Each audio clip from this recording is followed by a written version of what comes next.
Tuesday, April 29, 2014. This is Mercedes Diesel Guy, and this is my 1983 Mercedes 240 Diesel. I am back to working on the front fender tonight. Front passenger fender.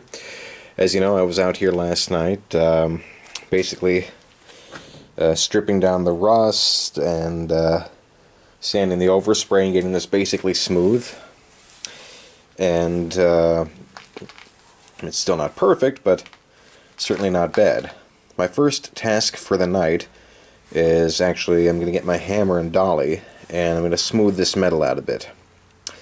Long story short, it looks like this fender got hit, probably low speed in a parking lot a long time ago, and this was the repair. It actually wasn't even too bad a repair.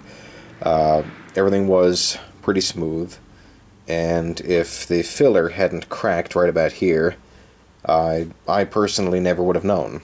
I mean, they got the metal pretty smooth here, but it looks like what they did was they drilled it and used a slide hammer to pop it out and then put some Bondo on it. It's not too bad, but I can work this with my hammer and dolly and get it even smoother. Same with this. It's a bit of a dimple right here, so I'm going to work on those for a few minutes. And once again, then before I get it on the car, I'm actually going to weld up these 3 holes right here. These 2 are actually from the slide hammer. This 3rd hole looks like the previous owner had put a sheet metal screw through here to reattach the fender trim. And the red button clip was just missing from here, so not a big deal. I can repair that. So I'm going to get to this right now, and then I'll show you what I'm going to do next. Okay, I started up here at this section of the fender, and I'm actually basically done with this. I have welded up all 3 of those holes, and you can see some grinder marks here, and worked it a little more with the hammer and dolly, and while it's still not perfect, it's better than it was. And actually, I also completely was able to remove the dimple that was up here, once again, just by getting behind there with the body hammer. I thought I was ready to hang the fender on the car, and when I lifted it up, I remembered that I had this whole section here, which was a problem. You can see it's still a bit mangled up, but you're never really going to see this. The bumper's right up here, and this is under the car, or it's underneath the bumper anyway. Basically, this was all smashed in. Now, I don't think I got any pictures of that, but this whole contour right here was smashed in a good inch, maybe more. So last night, what I did was I got my hammer and I hammered it out. And I cleaned up the area with my wire brush on the grinder. At which point I realized that this creased metal had rusted. So there were some rust holes here. I got out my welder, and it's not pretty, but it is all closed up now.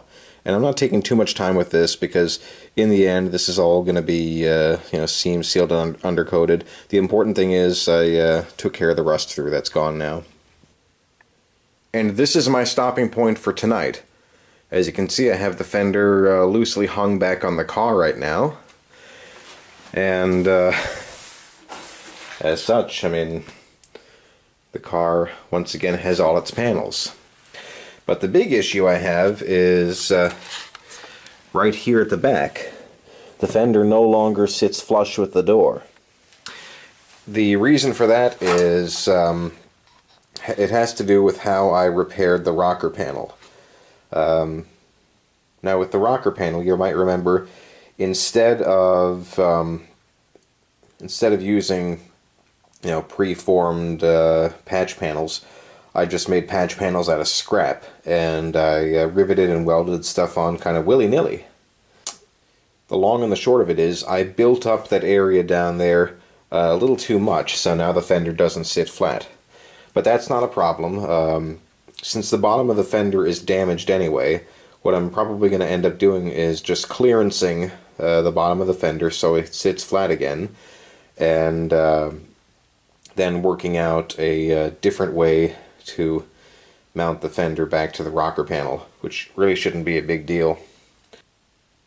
And once I have the trim piece back on the bottom there, it'll be really hard to tell anything was done unless you were looking for it. So that's my progress for tonight. Hopefully I'll get back out here tomorrow night and I will continue repair work on this fender. So this is Mercedes Diesel Guy. Thanks for watching.